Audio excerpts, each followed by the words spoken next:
Sleep Hacking with London Real, brought to you by Bulletproof. Learn how to hack your sleep.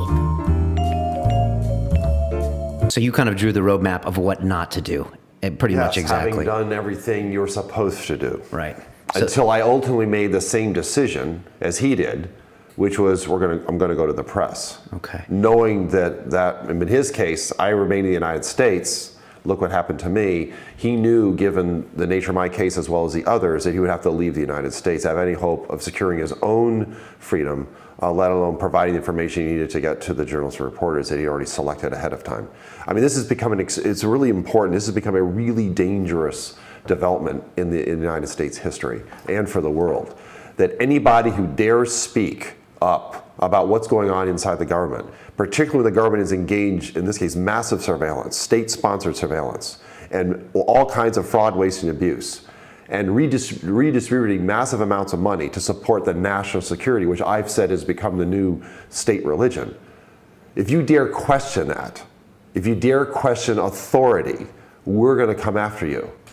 And we're going to punish you so severely that even if you survive it, it will send the message to the others. And others, and I've spoken to any number of people, including reporters, even long-term, what we call deep sources, are increasingly reluctant to speak even off their record with reporters because of their fear that they'll be discovered. And these are people that work within the government.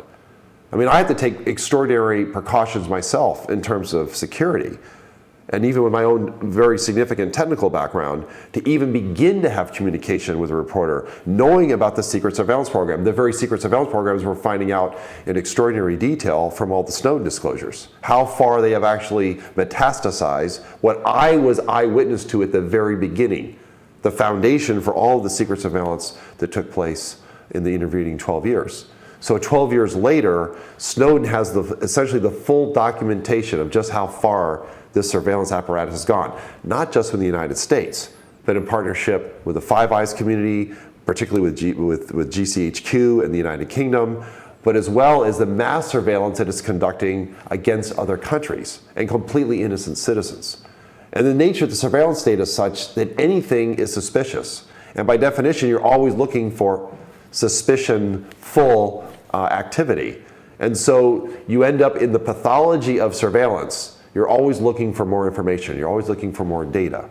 And for me, it's particularly egregious because during the latter years of the Cold War, I actually flew as a cryptolinguist, a German-Russian linguist, on RC-135 reconnaissance aircraft, monitoring the Warsaw Pact, monitoring the Soviet Union. And in my particular case, I became an expert in my particular discipline on East Germany, a fascist surveillance state, never imagining that the playbook in which they conducted surveillance would be used as a template for state-sponsored surveillance in the United States on a far, far broader scale. They've actually interviewed former Stasi officers who just marvel at how far NSA has gone with surveillance, and just drooling at what would have been possible if they had had the technology of today back in the 60s, 70s, and even 80s.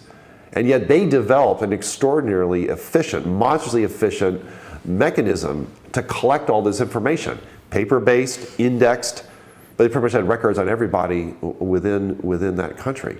We're talking about something that makes that look mild by comparison. And although the United States is not in East Germany in terms of being a fascist state, it certainly has much of the characteristics in the virtual space of a surveillance state.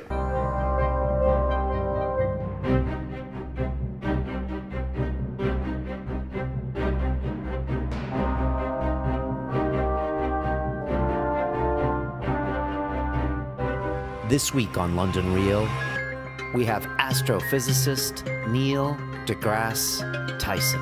I wake up every morning astonished that an astrophysicist can have 1.7 million Twitter followers. The cosmos is anything where it's a frontier of human knowledge of how the world works. There's so many forces that want to deny a scientific truth just because it conflicts with their ideology. I thought of myself, because I could wrestle, as sort of a defender of geeks. There is no teacher in any time in my life, from kindergarten through 12th grade and beyond, who ever would have said, he'll go far. And the act of finding out is the lesson, not the lesson itself. On Sunday, London Real presents Neil deGrasse Tyson, Cosmos. I'm happy to report that there's an appetite for the cosmos out there.